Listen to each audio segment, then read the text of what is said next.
I love it. I love it. I love it. Look at this. This is the greatest thing I've ever seen. Hey, I'm not surprised.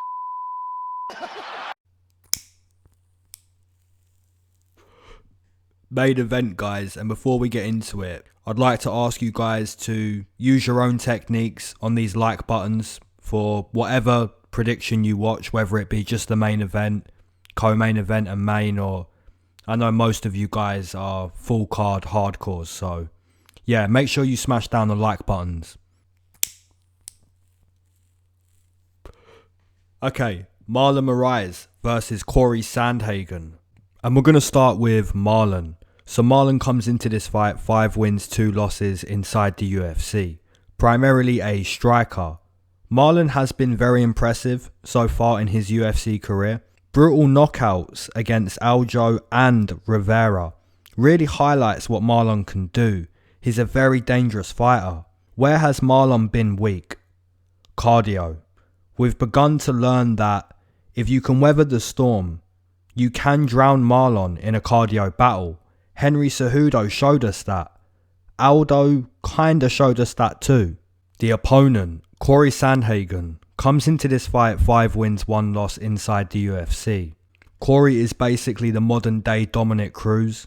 I've been saying that pretty much since his first fight. I do currently have a 100% record for picking Sandhagen's fights. I've taken him in every one of his fights, apart from his most recent fight against Aljamain Sterling. Sandhagen is really good at what he does, mixes up his attacks, switches stances a lot, basically keeps you guessing constantly. What's coming next? Dominic Cruz / Tony Ferguson type of fighter. I mention Tony because Cory will get very unorthodox with his submission attacks. One moment he's firing a tricky combination, the next he's jumping for an armbar. Marlon, in my opinion, is the more damaging striker. When Marlon finds the target, you can see the effect it has on the opponent. If Marlon can't finish Cory inside those first 10 minutes, then you'd really expect Sandhagen's conditioning and output to win those last 15 minutes of the fight. Man, it's really difficult to be confident in either side because Marlon is dangerous for 10 minutes. Sandhagen is going to be way more dangerous outside of those 10 minutes. I'm going to take the Brazilian to finish this fight either in the first or second round. If that doesn't happen, I do anticipate Cory picking up a decision, going on to win round 3, round 4, round 5. Or even potentially finishing Marlon late in that fight. So yeah, I can see a finish for both guys. I can see a decision for only one guy. So my probability is probably a little bit more for Cory, but I have a feeling inside those first 10 minutes, Marlon could really hurt Cory. He has to use his kicks, look to kick Cory's legs, take away that movement, because if he doesn't, then Cory is going to drown him in a cardio battle, an output battle.